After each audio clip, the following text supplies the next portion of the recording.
So, you think you're untouchable? Word life. This is basic thugonomics. This is basic thugonomics. Word life. I'm untouchable, but I'm forcing you to feel me. Word life. This is basic thugonomics. Word life. I'm untouchable, but I'm forcing you to feel me.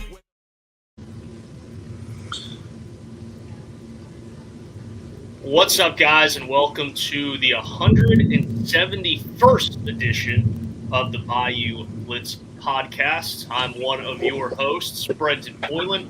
Bob Rose is tanning up, getting ready for, as he likes to call, Bayou Blitz only fan page. I'm just kidding. But he's out in Virginia Beach. He's on vacation. So joining me today, we have a special guest, a friend of the show. You guys saw him here just last week. It's Alan Ulrich of the Under the Dome podcast. Alan, we got to start here. We're starting a little late. We were showing off some Saints collector's items back and forth. Yeah. Lost track of time. I joked, so we should just do that the whole show. We could just do that.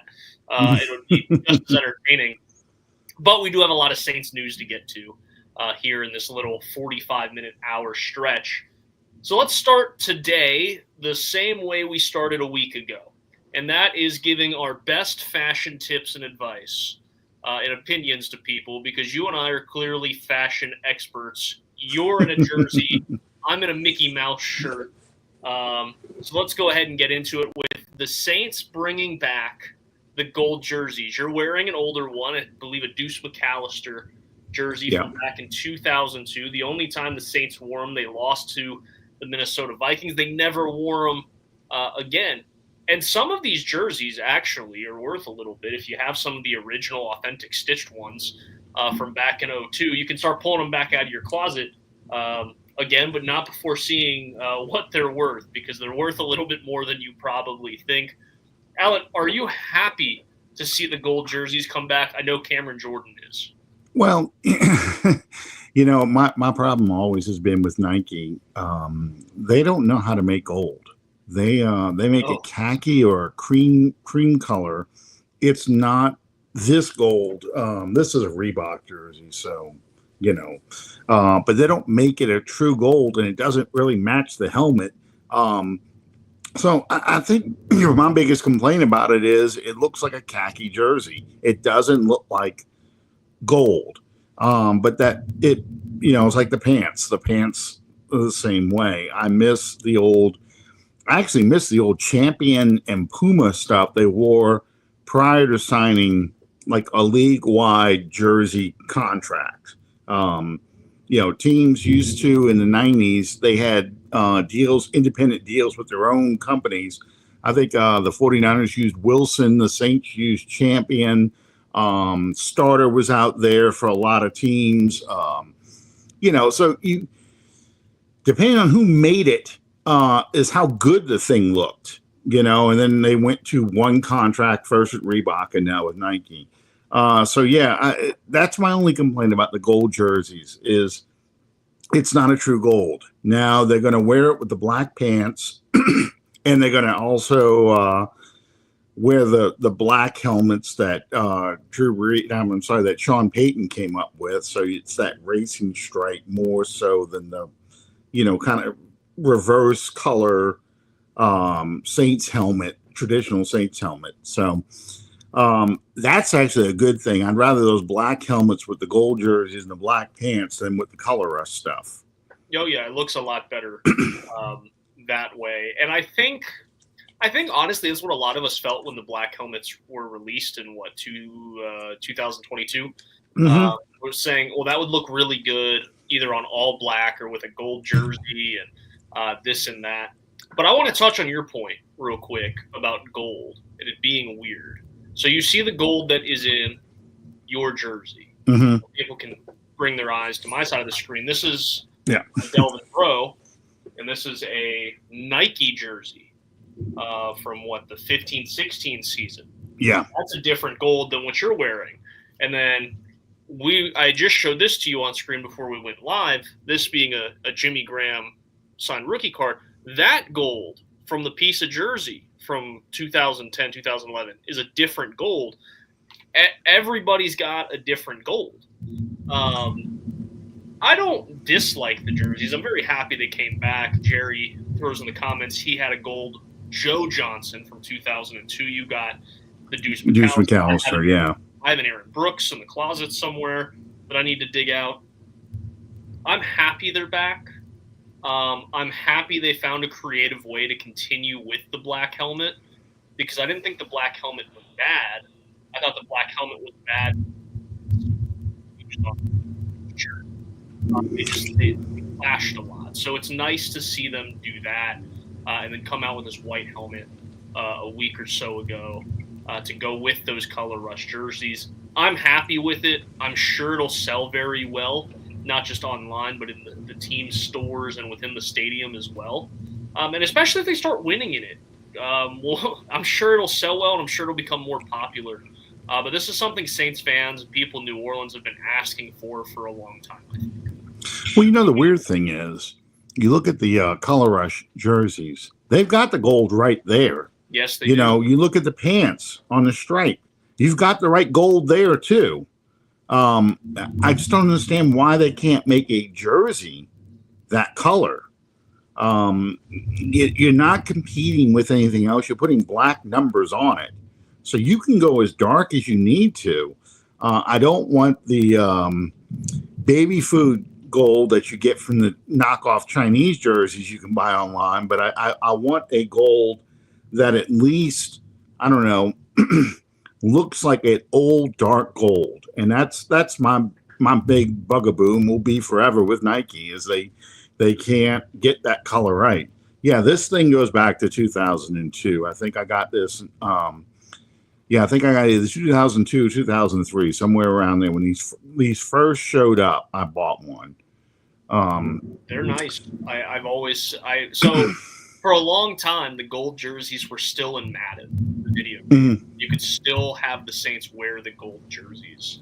And I think as a kid, I did that more than anything else, as I threw the gold jerseys on. Yeah. And then you were able to select the throwback black helmets as well. So you'd end up coming up with your own creation, jersey combos, Madden jersey combos. And so I think, I guess the Saints brass had hacked into me playing Madden as a kid and all the data, and we're like, that's good. We should do that.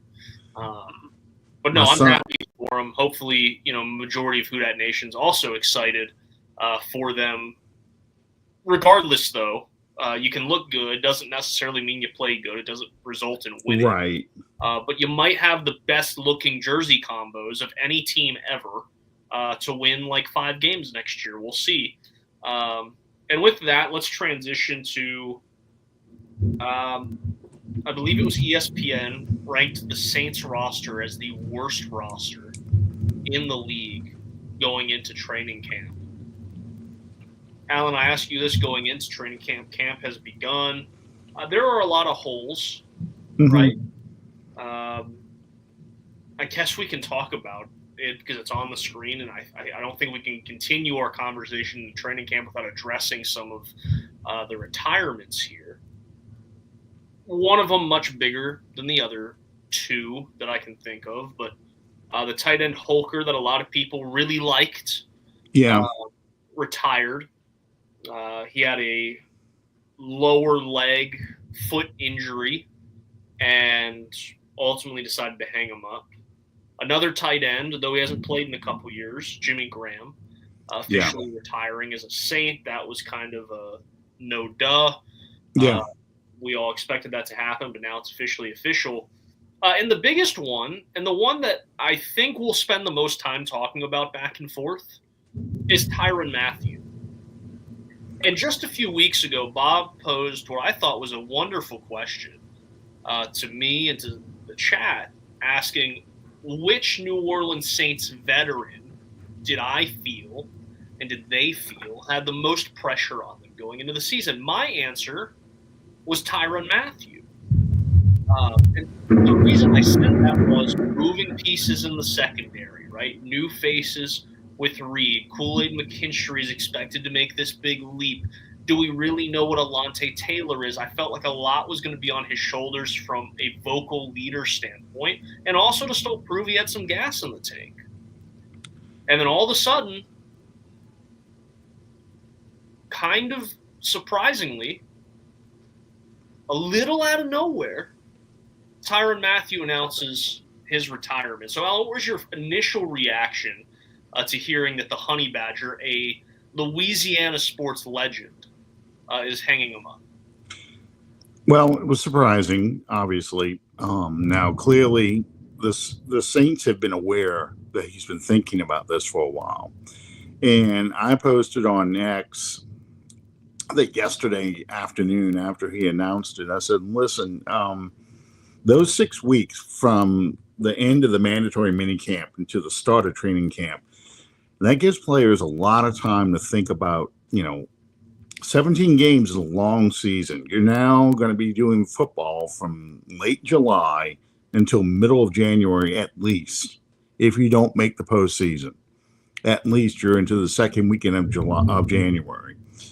That's a long time. And you start thinking, do I really want to put my body through this again?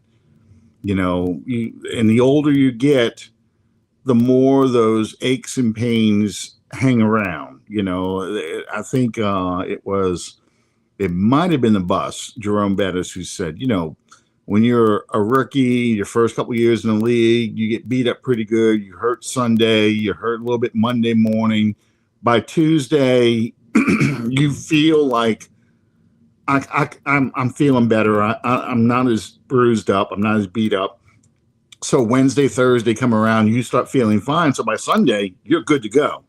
Well, now you're 5 and 6 years into the league. That's carrying you into Thursday. You're still not feeling 100%. And then when you're in your 12th year, like Matthew, the Honey Badgers is, you're warming up Sunday thinking, man, my tailbone still hurts or my elbow still hurts. I got to protect it as best I can. They can wrap it good, but yeah, the first hit, I'm going to feel it. So, and I think that's kind of what happened with him. I know he just had a child, but I think he got to the point where he was just like, I can't just push my body through this anymore. I can't tough it out. Hits, I was bouncing up off the ground and getting right back into it, are now keeping me out for some plays, making me miss some practices, that kind of stuff. So I know a lot of people are like, well, it just shows you, how bad this Saints roster is. He's like, we're not going to win anything anyway. So I don't believe that's the kind of person he is. I don't think he is the kind of person that's like, well, you know what? I'm out of here. We're not winning. He's already got a Super Bowl ring. He's already won championships. He's done everything he's ever wanted to do in his career. This is the opportunity to play in front of friends and family every week as a New Orleans Saint, playing for a team that he watched growing up. So that's what was keeping him going. Plus the locker room. He liked the people in the locker room. He spoke highly of Kellen Moore and that coaching staff. He liked those people. So I think the decision to retire was more based on his ability to, am I still a good enough player to withstand? Is it raining that bad over by you? Or is that me? It's you. That's me? Thundering? No. Wow. They said it was supposed to come down, so that's why I was wondering if it was you. But yeah, they said he was he was in a very positive mindset, but I think it's just the years have physically taken its toll on him. And at 5'10", 190 pounds soaking wet, it's tough to really, take those hits. I think the biggest loss that we're going to have, though, with him isn't his presence on the field, although that's considerable. I think the biggest loss is going to be in that locker room in organizing that secondary.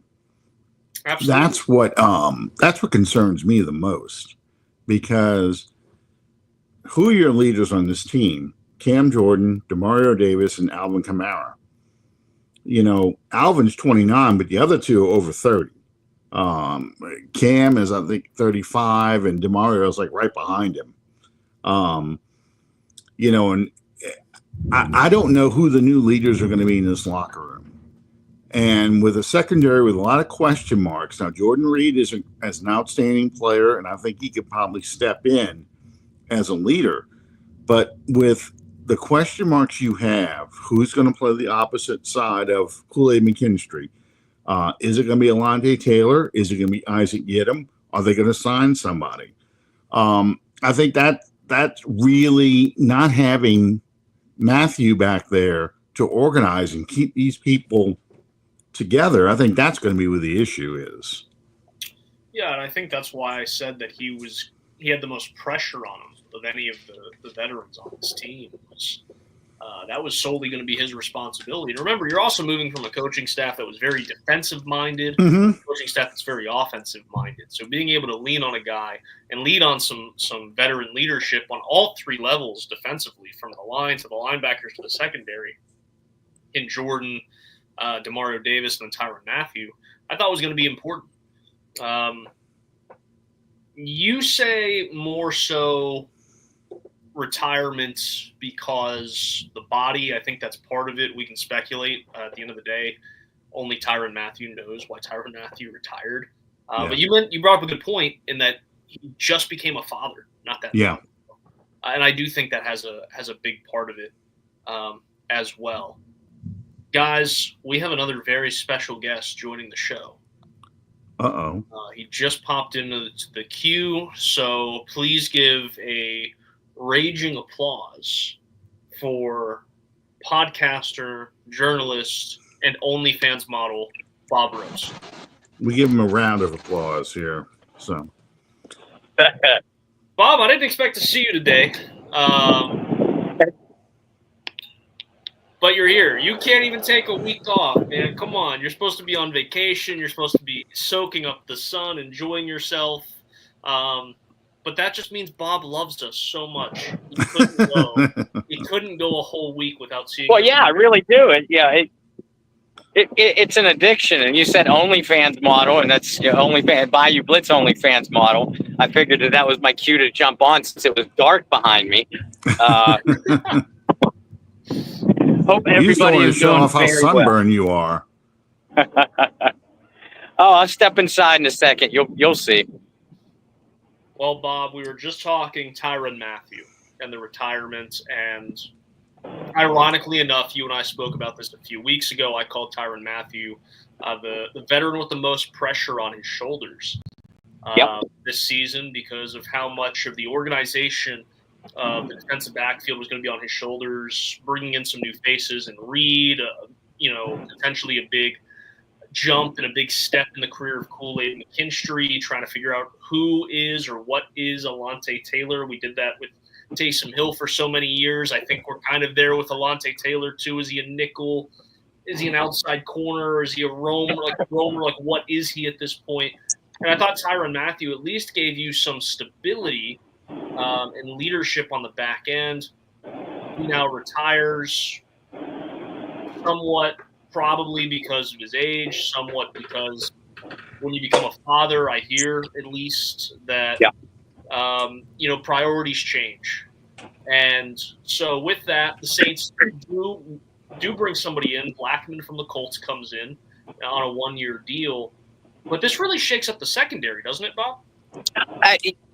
On paper it does. But I don't think he's going to be nearly as big a loss as some of the fan base makes it out. Let's face reality. Over the 3 years Tyrann Mathieu has been here,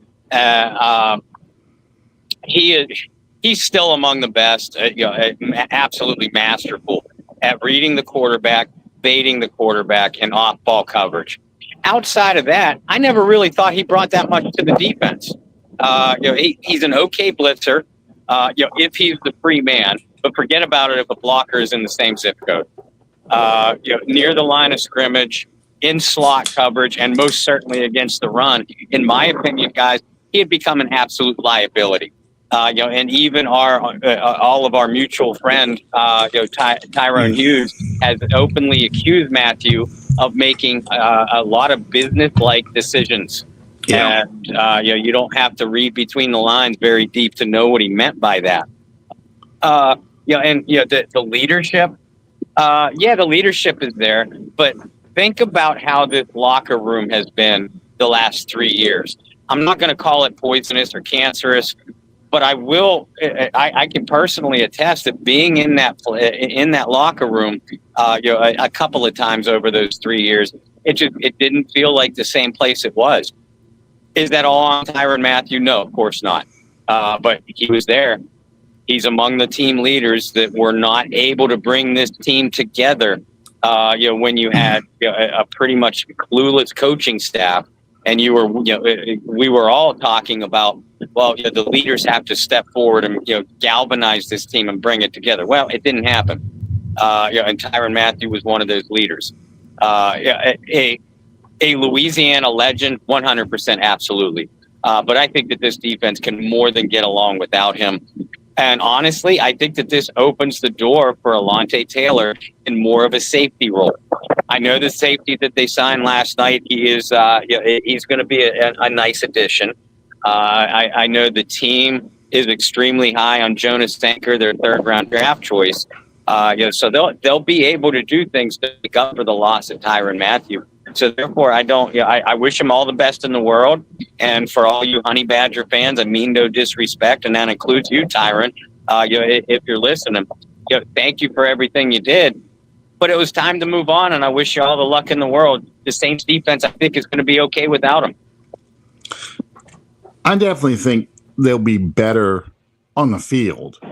I think, like you said, there were times that he made quote unquote business decisions about tackling people. And we saw that.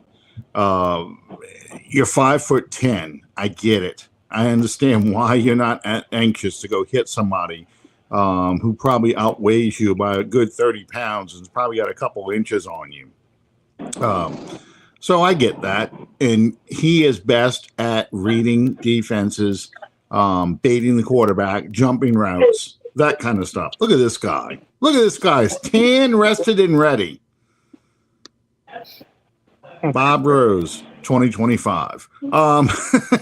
But yeah, I mean, I think you'll have a better run support defense than you have had in the past 3 years since Malcolm Jenkins retired. And I think that will be perceived as a knock on Tyrann Mathieu, but I think it's more of what he was best at doing. He is not an in-the-box safety. He is not a guy you want as the last line of defense. He is a guy who creates turnovers. And what did we say all during, Draft Fest? All these guys they drafted, all these guys they've been bringing in are all guys that are designed to stop the run at all three levels. The defensive tackle, the linebacker, who I love from Oklahoma, and even Sanker. What was his strength? His strength was playing the run. Yeah. So, they looked at that defense last year and said, you guys sucked at stopping the run. They're not going to run on us this year. And I think Blackham kind of fits that role too. Yeah, he does. And, Blackman in his own right, he's had 7 interceptions over the last 2 years, which is one more than Mathieu had, if I'm not mistaken. So if given the choice between as a center fielder, between Tyrann Mathieu and Justin Blackman, I'd probably pick Tyrann Mathieu, but that's why you brought Justin Reed in. Justin Reed is that versatile kind of player. The kind of guy that can excel in a single high or a 2 high formation. The only question now is if they go too high, who is going to be that second safety? But like I said, I think that this opens the door for Alontae Taylor, especially if Quincy, the 4th round rookie cornerback from Louisville, Yidam, or even Rico Payton can step up at that other cornerback position where you can, where you can use Alontae Taylor's versatility a little bit more. Yeah, I could see that. I also, it's also going to just be interesting to see what the Saints do. Just because training camp has started does not mean they're not going to continue to bring guys in. Right. Obviously, there's a handful of this fan base that is that Sante Samuel Jr. still has a little bit of a chokehold on, just to see when and if that's going to happen, because it's been talked about, rumored that it makes a lot of sense for a long time. Or if the Saints decide to bring in another safety. There's a lot of things that could still happen. With that, let's transition into training camp talk. Bob, just because you're on the show and today, and I didn't expect you, and I like to torment you a little bit. It's a part of the nature of being podcast hosts together for 171 episodes. Let's just talk about quarterbacks right out the gate and get it knocked out. I'm going to keep it really short and simple. Bob just rolled his eyes.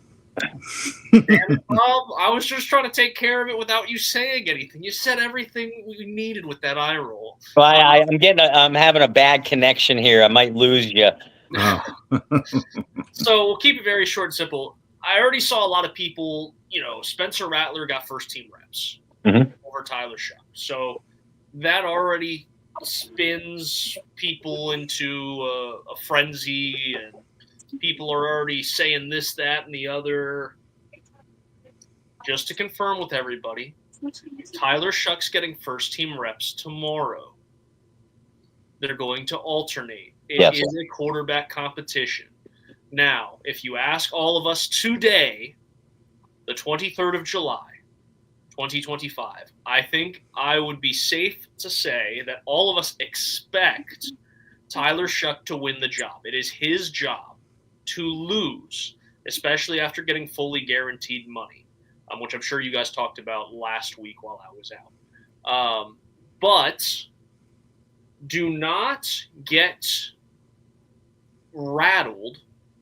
See what I did there? I see what you did there. Because Rattler got first team reps if you're a Shuck guy. Don't be disappointed if you're a Rattler fan and you're seeing Shuck get first team reps tomorrow.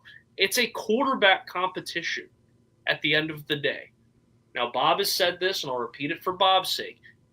I think all of us would be a little concerned if Rattler won the job over Shuck, right? Because Rattler was a day 3 pick. Rattler was not drafted by this coaching staff. Shuck was. But it is going to be as true of a quarterback competition as we've seen in recent years. That's the way it's going to go. All right, I'm done about talking about quarterbacks right now. Let them get a couple days under their belts. Look at some of the charting and some of the excellent reporting of people who have their boots on the ground in New Orleans right now after a couple of days. And then not the lazy asses that go on vacation every time training camp kicks off. Yeah, not that guy. Not that guy. I have no room to talk. I was working, but I was also in Florida. It took a couple days to myself too. That's all I got on quarterbacks. They're going to alternate who gets first team reps. Moving past that, going into training camp, I'll pose this question again to the both of you. We've talked about this before. We talked about this probably 3 weeks ago. But now that it's actually here, opinions may have changed. Starting with our guest, Mr. Alan Ulrich. Who are you keeping the closest eyes on here in the first week of training camp? Well, the first padded practice won't be until Monday. So that's when I'm really going to start paying attention, like the running backs and the offensive linemen. And how is this offensive line going to be constructed? Are they going to rotate guys in and out? Are they going to slide Andrus, I can't believe I said his name.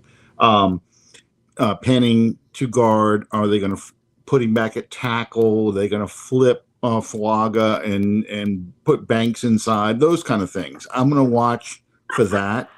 But I think what is the most important thing behind the quarterback battle is this running back by committee approach. We know what Alvin Kamara can give us.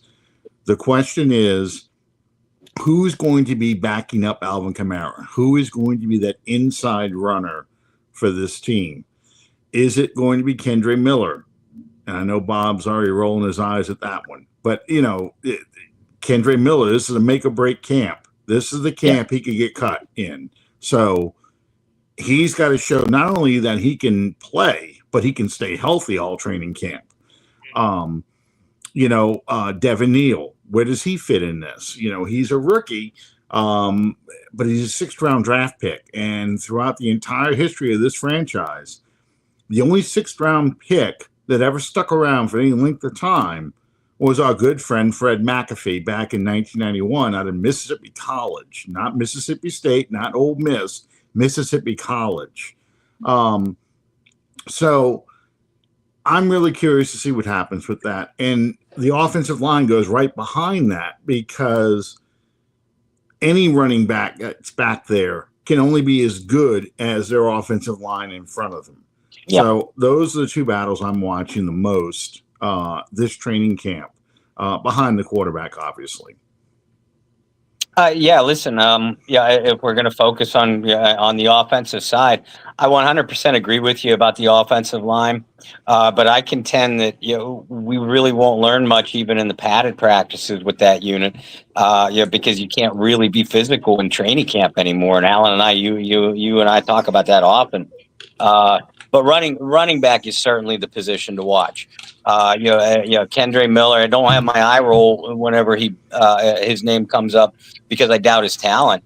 I have a problem with his inability, whether it's intentional or not, to stay on the field. And beyond that, Cam Akers. What's Cam Akers have left? Yeah. Is he going to be able to provide the competition to force Kendre Miller to feel like he has to play better? Devin Neal, you mentioned, he's a player. All three of us love that pick, but he's a sixth-round pick for a reason. At least one of these guys have to step up to provide a legitimate backfield threat behind Kamara or aside from Kamara. Otherwise, they're just going to be forced to use Kamara between the tackles again, and that's never been where Alvin is best. Beyond that, I'm watching for Bub Means. We know, Shaheed, Olave, and even Brandon Cooks. They're big plays waiting to happen. Who's going to be that intermediate guy? Who's going to be the wide receiver that moves the chains? That provides the middle of the field presence, and thus a comfort level. Or a security blanket for whomever ends up being quarterback. Bub Means is the young man that I sang the praises of well before really anybody else did. Is he going to be able to expand on that potential? Bub Means, the running backs, those are the two positions. Aside from offensive line, but again, with the O-line, we may not really know anything until they get into the actual preseason games.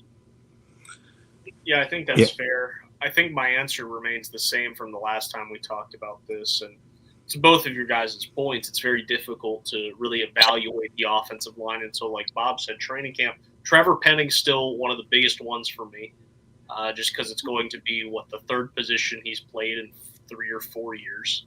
3 years. Being inside is going to be a challenge in itself, even though I think that is probably where he needs to be.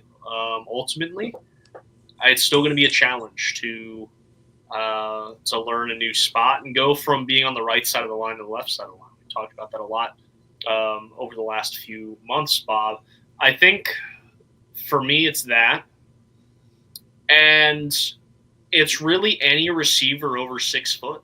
Like, those are the guys I'm watching. Which receiver over 6 foot is going to prove to be a guy who is fearless across the middle, that can make big catches, and provide something in the short and intermediate that Olave, Shaheed, and Cooks cannot? Is that going to be Bub Means? Is that going to be Donovan Peoples-Jones? Who's going to be that guy that steps up? Brendan, as far as I know, those are the only two wide receivers on the roster over 6 feet tall. So their options are somewhat limited right now. Look, they can still call me, all right? I measure it like 6 3/4, so just under 6'1". I may be a little out of shape, a little overweight, but we can work on that. I will show up to camp I will puke my guts out, but I'll try my best. That's all I can promise. So that's what I'm watching. And then defensively, again, it's kind of hard. You can't really go edge rusher because what are you going to see out of camp? They can't be super duper physical. Right. But I think the line in general, if you want to say the line plus the edge rushers, I'll have my eyes on through camp and the preseason, just because it's a new formation, it's a new shape, and just see how those guys fit. I think Brian Brissy might be the guy that I'm going to watch closely because I don't know where he fits. Right? Like he's not a true nose tackle. I don't know if he's going to be one of the quote unquote outside guys, hand in the dirt type of guys, not the outside linebackers. You guys kind of get what I mean. I don't know where he fits on this team, but he's too damn talented to not find a spot. So where does he end up figuring it out, and where does he end up getting slotted in this new defense? I don't know. Well, no, then that's a great question. And defensively, we touched on it a little bit before. In the one of the previous segments. Where's Alontae Taylor going to line up? More accurately, where's Alontae Taylor going to line up the most? And like you said about edge rusher, and I'll even say the same, about the down lineman. Just like with the offensive line, because of the lack of physical practices or the lack of physicality that you're allowed to do in training camp, I don't know how much we're going to learn about that front seven. But what I am going to be watching, I'm going to be watching the inside, the off-ball linebackers. Mario Davis, I'm not worried about. He's going to be DeMario. Is Pete Werner going to take to this new system well? How quickly does Danny Stutzman pick up what Brandon Staley wants to do defensively? And I could say the same thing about Jalen Ford. Will DeMarco Jackson become more than just a special teams ace? So Alontae Taylor and the off-ball linebackers are the positions that I'm going to be watching. Well, and I think Brian Brzee is going to be an inside defensive lineman. When they go to an odd man front, he'll be like a defensive end. Yeah. When they go to a true 34 look, he'll be the defensive end in that thing. But if they go to an even front, he may slide back to the three technique as the defensive tackle. I think he's going to have a lot of hats. I think the object they want to do for him, though, is to get him in single blocks where they can't double team him.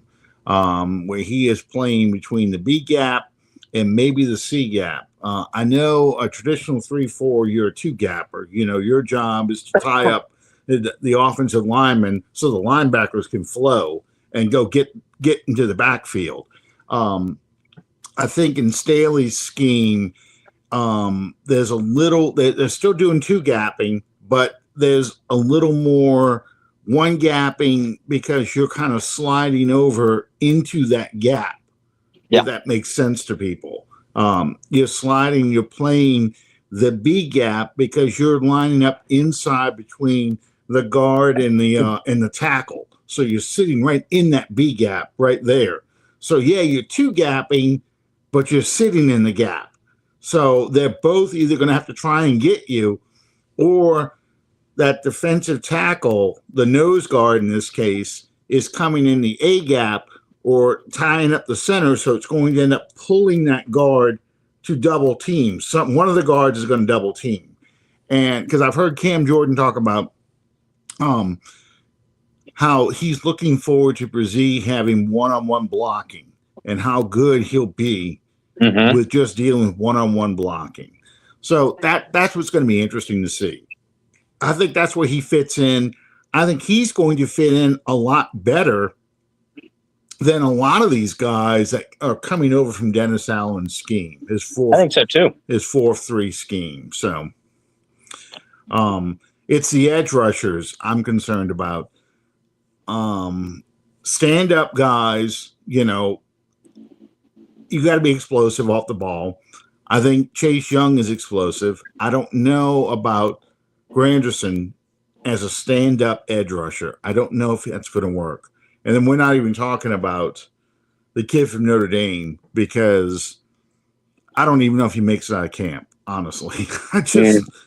I don't, and it's so frustrating because this guy should be a top edge rusher. This is a defense designed for him. Yeah. And here we are. We've just named the top 3 picks of 2022's draft. Is it 2020? I think it's 2022 or 2023. I think it's 23. 23? Yeah. So Kendra Miller. I just drew a blank on the poor guy's name now. Yeah. Foskey, Isaiah Foskey, and Miller. Yeah. Yeah. The top 3 picks of that draft class. Those are guys we're going to be worried about. Those are one guy we're pretty sure is going to be good. The other 2, we don't even know if they're going to make the team. Yeah. And that's why, going back to the original point you made, Brendan, why so many of these people are down on the Saints roster. Who are all the guys that we're concerned about? They're all guys that we have drafted since 2020. And we got to see if they're going to have an impact on this team or not. Yeah. And I'm glad you brought up Isaiah Foskey. It's a name that I don't think has been brought up enough when you talked about that potential rotation of edge rushers. Bob's looking at me like, I've brought up that name a lot. He's been really bad. But in terms of guys that, like, this is a good, like, we talked a lot about Kendre Miller being a make or break camp. Mm-hmm. Right? But this is a make or break camp for Foskey, and you said it best, Alan, is this scheme probably fits him better than the previous scheme. And for him, it's like, at least with Kendre, we've seen flashes. Now, it might be only a game or 2 a year, but we've seen flashes of what he can be. Foskey, you know what? I'll do it. I'll pull up Isaiah Foskey's game log. But we haven't seen anything out of him. Now, some of that's because he hasn't been active. And some of that, actually, a lot of that falls on him because a lot of it's been healthy scratches. Yeah. It's not like he's been a guy where it's like, oh, he just hasn't played because he's been hurt. Like, the games that he has been available, it's like, well, he's a healthy scratch. So, technically, for being technical here, technically he was available for every game last year. Yeah. Technically. I'd have to see how many snaps he actually played. But you're talking about a guy who's got 25 tackles in 2 years and has yet to record an NFL sack. Forget sack. He doesn't even have an official pressure. And this is what I have written about when it comes to Foskey. This is an edge rusher / defensive end spot that has a combined 33 sacks in the last 2 years. The whole position. That's a concerning number in and of itself.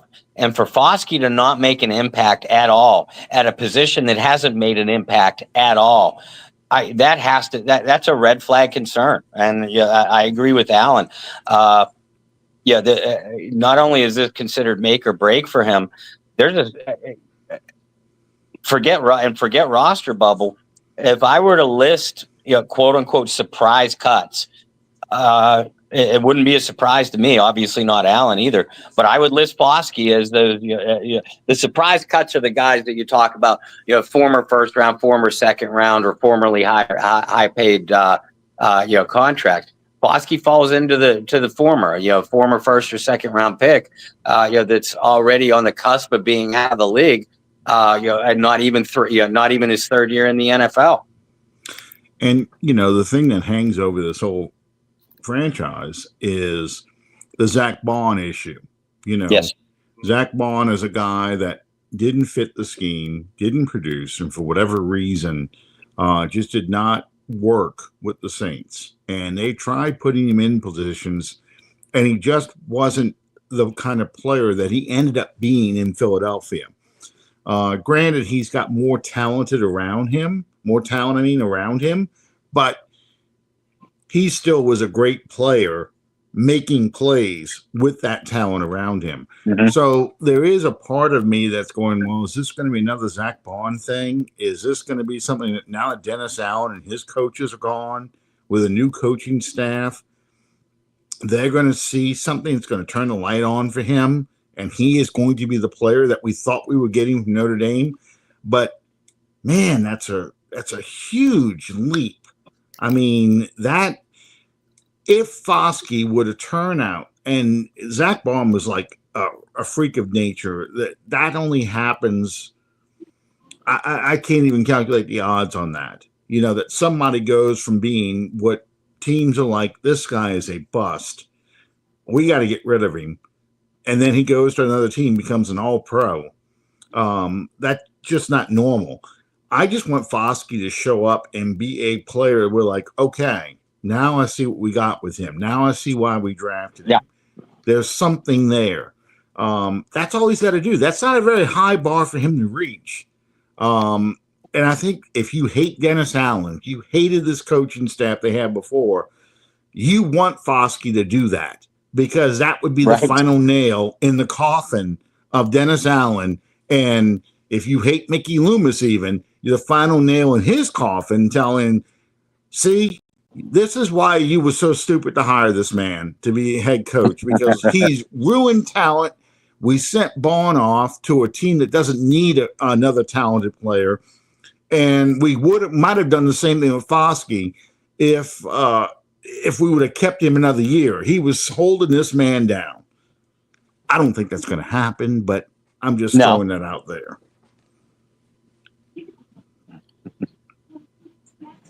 I think it's funny that you have guys. I think Zach Bond's a prime, like the easiest example to point to as of late of guys who have had great success elsewhere.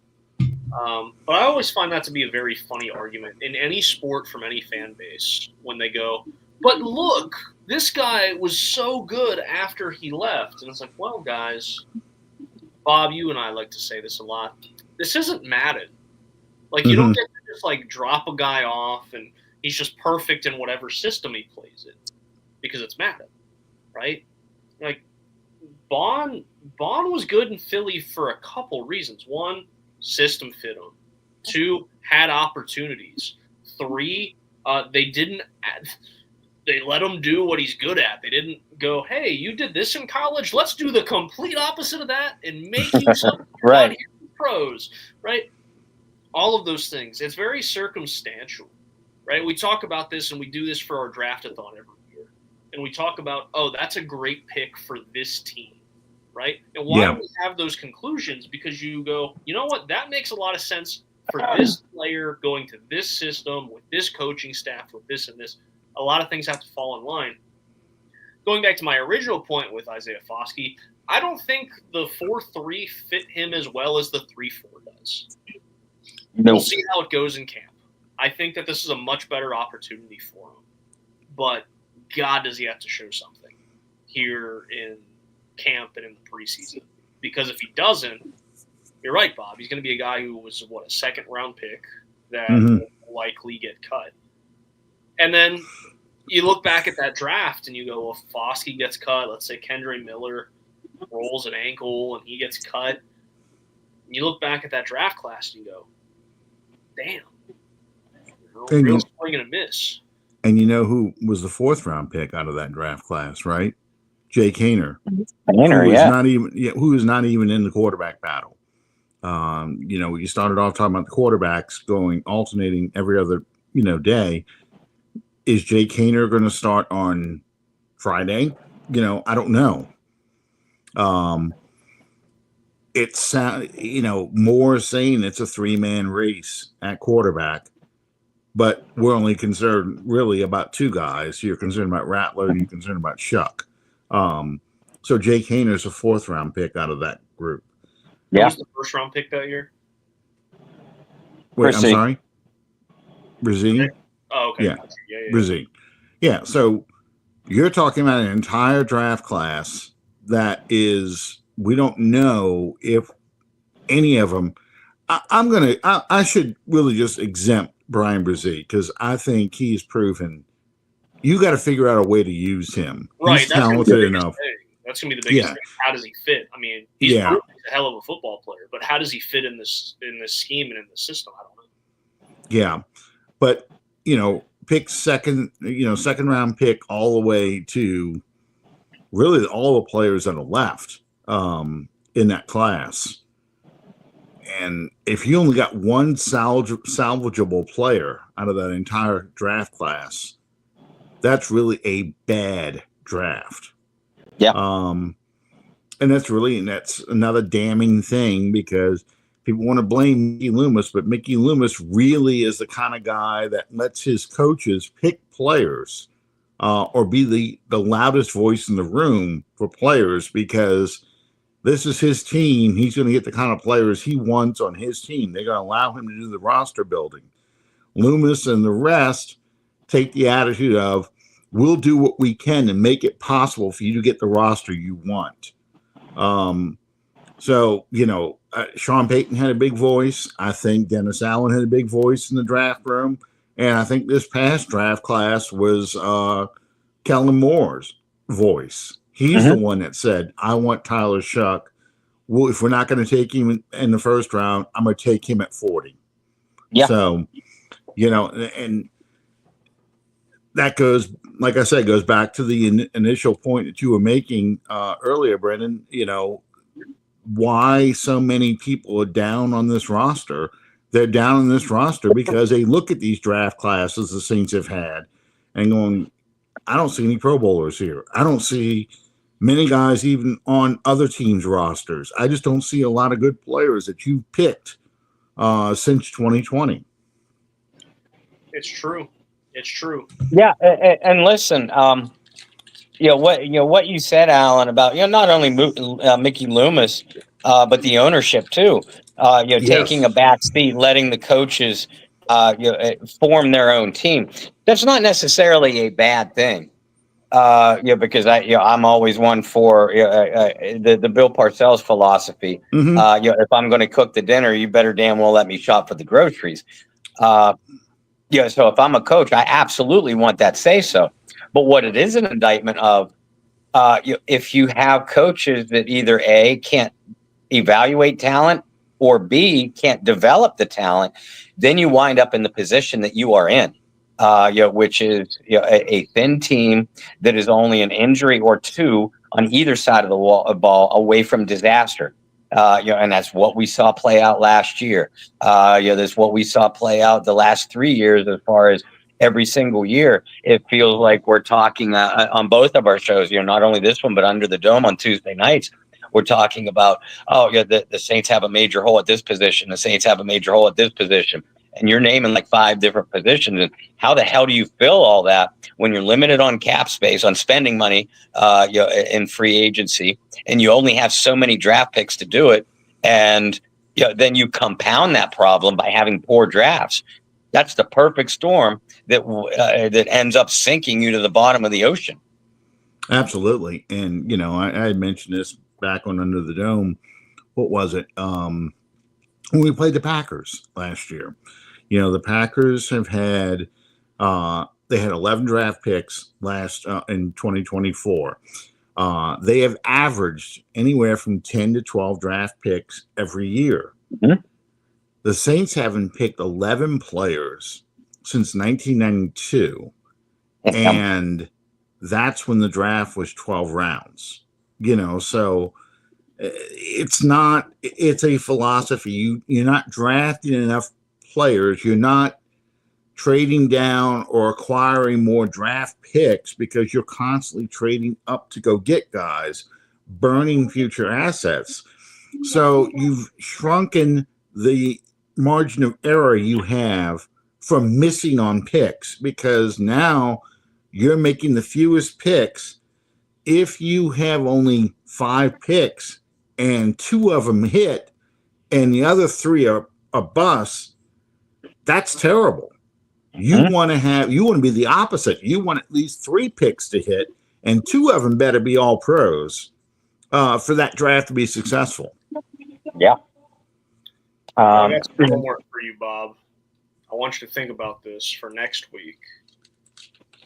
which Saints draft class set this team back the furthest over the last 20 years? 20 years. Okay. Think about that. It's a good one, I think. But what draft class set the team back the furthest because they didn't hit in that class? Man, that's a great one. I can't wait for that topic. Yeah, that's going to be a good topic next week. I always think it's fun because nobody talks like the two things nobody talks about. Here's Brendan's rant of the week. The two things that no one ever talks about when we look back at franchises that didn't win championships or fell just short or were bad for a long stretch, nobody talks about, one, the draft classes. They'll just say, like, oh, they didn't hit. Or they'll go, oh, like this guy was drafted 52nd and he was an all-pro and this team at 11 passed on him. You're like, well, yeah, because he was 52nd, or whatever. Right? They'll talk about that, but they won't go, hey, like, here are actual comps in the area or, like, these guys that were available that they could have or whatever. Nobody digs really deep into full draft classes that set a team back. And then the second thing is no one re-explores draft day trades, and it drives me nuts, right? When you have a team that's like, for example, just because it's the biggest one maybe ever, like the Ricky Williams trade. Does anyone ever, like, go back and go, what did those picks become? Right? Everybody's like, oh, the Saints traded the entire draft. And you're like, yeah, that's great. But does anybody know what Washington actually used with those picks? No, because nobody ever throws the graphic up that way. So also think about that, is given the Saints have a terrible history of trading in the draft, especially the Mickey Loomis era. But go back and go, hey, when they traded up for Marcus Davenport, does anybody know what that other pick was used for? Does anybody know what the Saints really gave up? So shout out to whoever did it recently. I saw a tweet. I don't know who it is. Sorry. But someone actually did that for the Panthers trade to go up and get Bryce Young a couple years ago. And what those picks became for Chicago. And you look at it, you're like, holy crap. The Panthers gave up what? Mm-hmm. So it's things like that end up setting franchises back for multiple years. But no one revisits those things. We're revisiting it next week on the Bayou Blitz. That's fair. I'm going to tell you right now, on the Ricky Williams thing, half those picks went to Chicago as well. Yeah. Because the Redskins had traded some of those picks with Chicago to move up to get things. Clinton Portis was probably the best player they got. And they ended up, I'm sorry, it might have been Champ Bailey. Because it was Champ, and they got the offensive tackle Samuels out of it too. Yeah, and they traded Champ to Denver in exchange for Clinton Portis. But the Bears and the Redskins did very little with those picks because that draft class in general was a very weak class after you got out of the first round. And the Saints, because they only spent money on Ricky Williams, were able to use the money that they didn't spend on a draft classes before the salary cap for draft picks on free agents in 2001.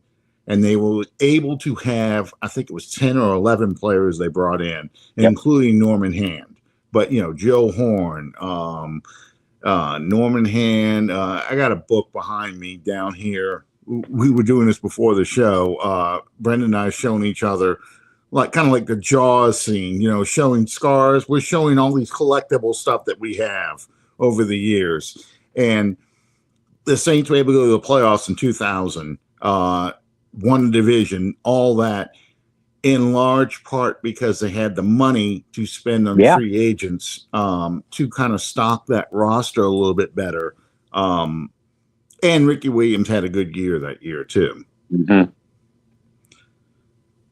That's also a trivia question. The only running back to have back-to-back 1,000 yards, the first running back, I should say, to have back-to-back 1,000-yard seasons was Ricky Williams in Saints history. Yeah, I mean, you and I revisited that a few weeks ago, excuse me. Yeah. So I mean, great topics for training camp filler. But obviously training camp battles and preseason preparation are going to be the name of the game on both of our shows. Listen, I'm gonna jump off of here before you guys do your wrap up. But yeah, Alan, thank you so much for filling in for me this week. No problem. You're filling in for me at the beach. I didn't get to go to the beach this summer. Just it too many things going on. Couldn't do a beach trip this year. We're gonna do one next year. Well, we're gonna try to rope both the Ulrichs and the Boylans, into the original Go Black and Gold Celebrity Charity Fan Cruise for 2026. Which by the way, didn't bring any of my readouts on the trip with me. But folks, check out Get Checked or Check Out. They and the founder Shireen DeWalt. Sponsors for I think it's last 14 years now. Get Checked or Check Out sponsors the original Go Black and Gold Celebrity Charity Fan Cruise. You can book your cabin right now. My family and I have already booked ours for 2026. The cruise that leaves from Jacksonville, Florida, into the Bahamas, but you can contact Summer Cochran, to book your cabin right now, make your deposit. When you do so, make sure you mention the Bayou Blitz. You get something special out of it. Not to mention the fact that the chance to meet all of us and a few former Saints greats, the ones that have confirmed for the 2026 cruise so far are Mike Lewis, Pierre Thomas, Delvin Breaux, Tyrone Hughes, and there'll be more coming.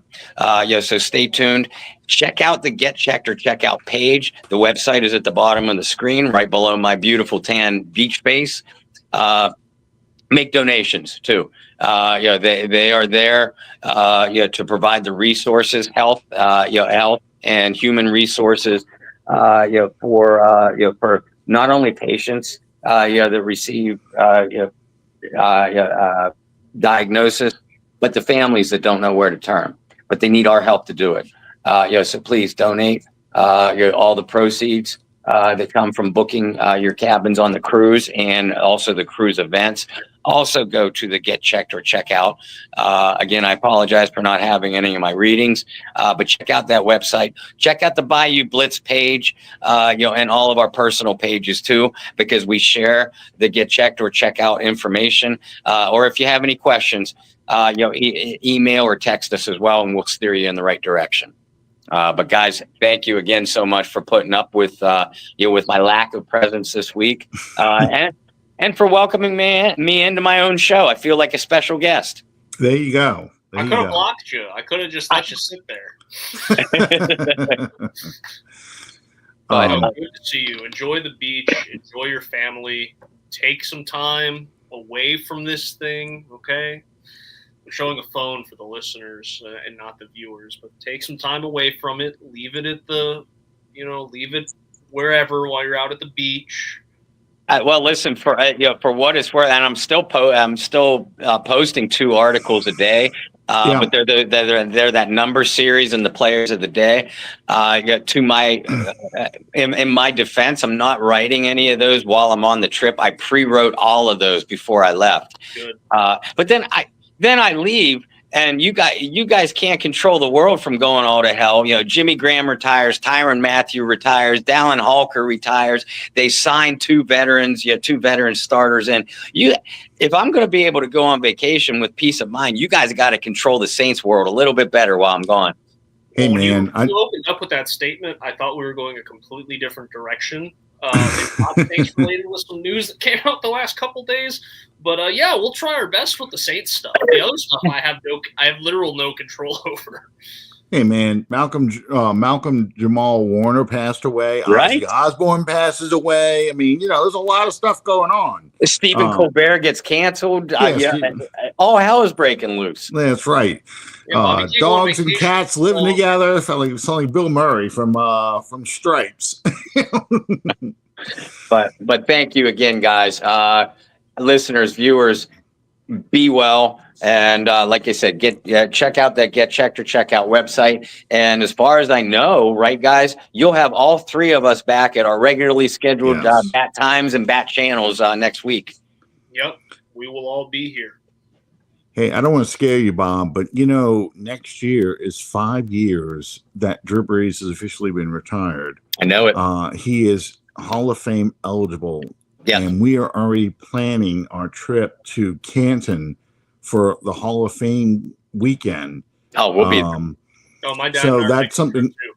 Yeah, that's something that's going to be coming up this time next year. Yeah. Because I think the Hall of Fame game is next week. Next usually, Thursday, usually or first next weekend of Friday. August. So Yeah. So the Hall of Fame game I think is next week, and then that weekend is the presentation when the guys go up there and speak. So, and we plan on being there along with probably 10,000 other Saints fans.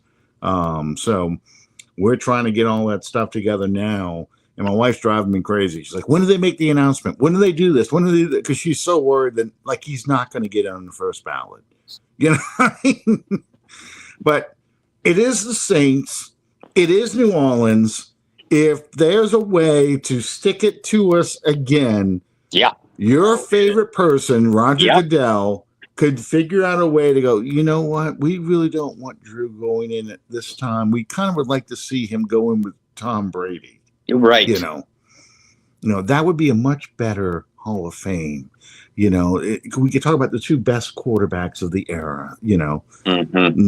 He's got to be a first ballot guy. Got to be a first ballot. Sure. Well, it sounds like we'll all be in Canton this time next year. So that's exciting. Absolutely. Live shows from Canton. That would be fun. I'm all for it. I'm here for it. But be well, guys. I will talk to you both soon. You too. Right, vacation.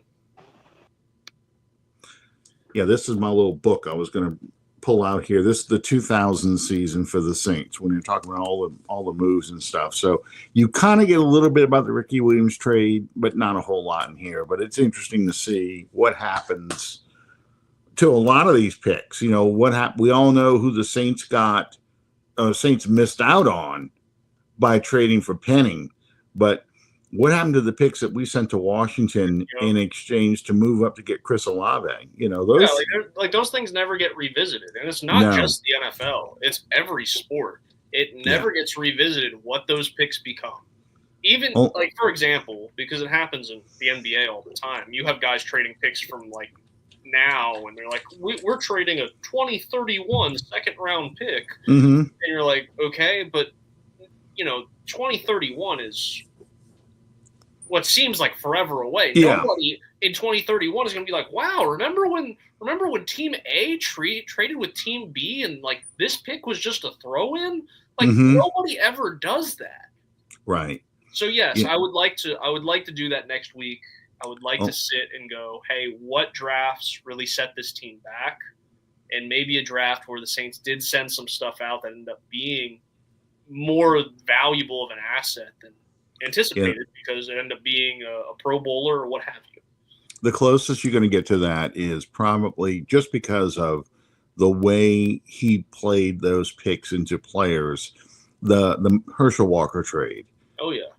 You get the results of that one because Jimmy Johnson wheeled and dealed his way into turning it into a Super Bowl team. You went from 1-15 in '89 to you're winning your second Super Bowl in 93. Yeah. Well, see, like I said, I mean, it's very rare things like that happen. But that's a player for a whole bunch of picks. Exactly. And Johnson got players too, but he sat them down and let them go because he wanted the picks more than the players. And he said some of the players were good enough to probably win a couple of games, but that was not his end goal. His end goal was to convert them all to draft picks and restock this team with a ton of high draft picks. Yeah. Well, the only other example that comes to mind, again, not the NFL, but when Oklahoma City traded James Harden to Houston, they got a ton of picks in return. Yeah. And those picks became nothing. When you go back and look at it, it was I think Steven Adams was the best. Mm-hmm. It was okay, you just gave up a generational Hall of Fame talent for nothing. When you go and look back at it, but at the time, it's a lot of picks, right? So it's things that definitely need to be looked back at. I think it's only when teams really one side benefits tremendously out of the trade that they go back and look at what they got for those guys. Oh yeah. The Bears, they're waiting to see if these guys, you're going to rebuild a great roster out of these guys. It looks like you're going to, but this is the Bears we're talking about. If they're going to find a way to blow some of this. Yeah, exactly. So, but yeah, that's the only way they really go back and look at these things. So yeah, everybody criticizes the Saints for that trade, but given Mike Ditka's drafts and given what those picks ended up being worth, it turns out almost like a wash. We got a good 1,000-yard rusher that we were able to parlay into 2 extra first rounders from Miami, and we won a playoff game the following year. But those picks didn't turn the Bears or Washington into a dominant team. Right. And so that kind of gets pushed aside. You just got a bunch of guys who were around for a little while, and that's it.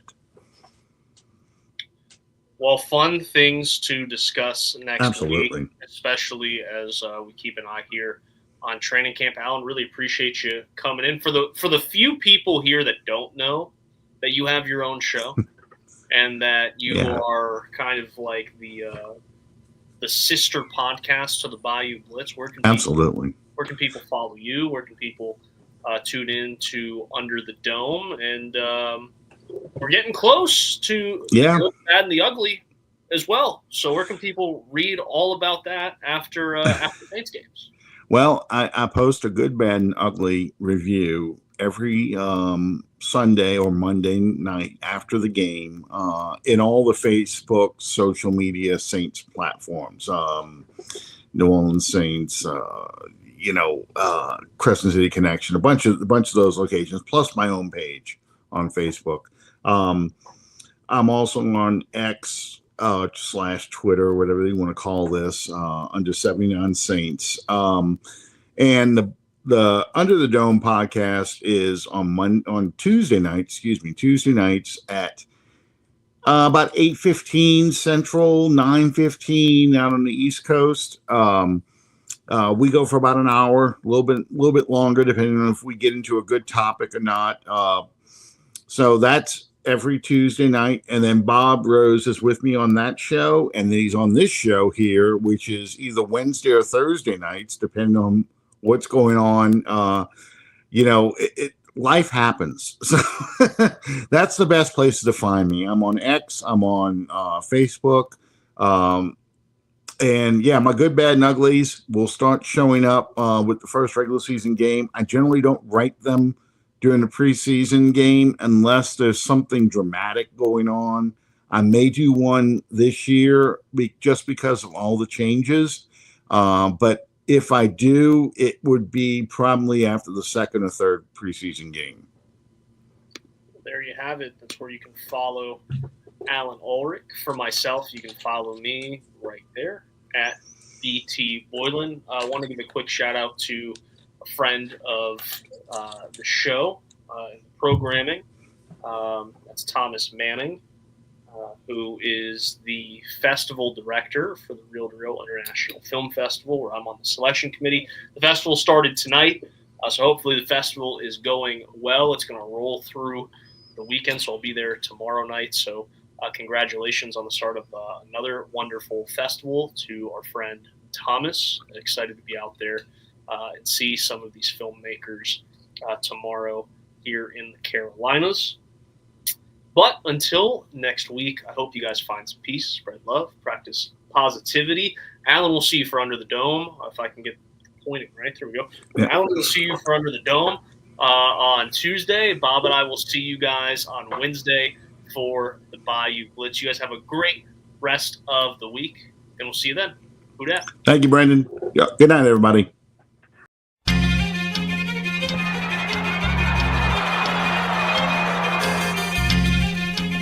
So, you think you're untouchable? Word life. This is basic thugonomics. This is basic thugonomics. Word life. I'm untouchable. untouchable, but I'm forcing you to feel me. Word life. This is basic thugonomics. Word life. I'm untouchable, but I'm forcing you